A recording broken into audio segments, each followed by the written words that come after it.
আজকের অনুরাগের ছোঁয়া পর্বে আবেগ, উত্তেজনা আর টানাপোড়েন একসঙ্গে জড়িয়ে যায়।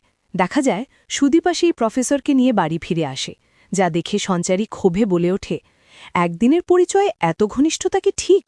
কিন্তু প্রফেসর শান্তভাবে জানায় তিনি মেডিকেল কলেজের অধ্যাপক, শুধু চিকিৎসার প্রয়োজনে এসেছেন। তবুও সঞ্চারীর মনে সন্দেহ আরও গভীর হয়। এদিকে রূপার অসুস্থতা বাড়তে থাকায় সুদীপা তাকে তড়িঘড়ি হাসপাতালে নিয়ে যায়। কিন্তু ঠিক তখনই কেউ প্রফেসর আর সুদীপার ঘনিষ্ঠ মুহূর্তের ছবি তুলে নেয়। রূপা সেটা দেখে বাধা দিতে গেলে তার ফোন কেড়ে নেওয়া হয়। অন্যদিকে সঞ্জয় পুলিশে ফোন করে অভিযোগ জানায়, চৌধুরী বাড়িতে বধূ নির্যাতন হয়েছে আর বাড়ির বউ আত্মহত্যা করেছে। খবর পেয়ে আদিত্য স্তব্ধ হয়ে যায়, তবুও দায়িত্ব থেকে সরে দাঁড়ায় না।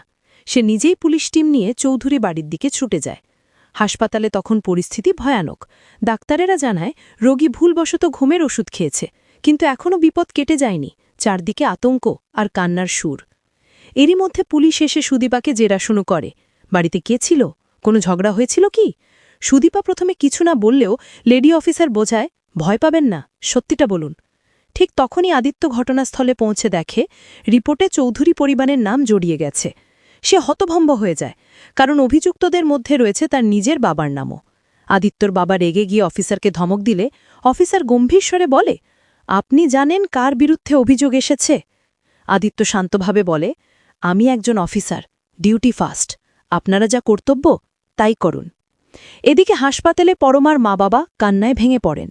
সুদীপা বোঝানোর চেষ্টা করে যে কেউ ইচ্ছে করে কিছু করেনি, কিন্তু ঘটনা এমন জায়গায় গড়ায় যে পুলিশ আদিত্যর পরিবার ও সুদীপাকে থানায় নিয়ে যেতে চায়। আদিত্য পড়ে যায় ভয়ানক দোটানায়, একদিকে কর্তব্য, অন্যদিকে নিজের পরিবার। সুদীপা অনুরোধ করলেও সে নিয়ম ভাঙতে পারে না। ক্ষোভে ফেটে পড়ে আদিত্যর বাবা, সব তোর জন্য, তুই দায়ী এই অবস্থার। আদিত্য নীরবে সব শুনে দাঁড়িয়ে থাকে, ভেতরে ভেতরে নিজেকে দোষ দেয়।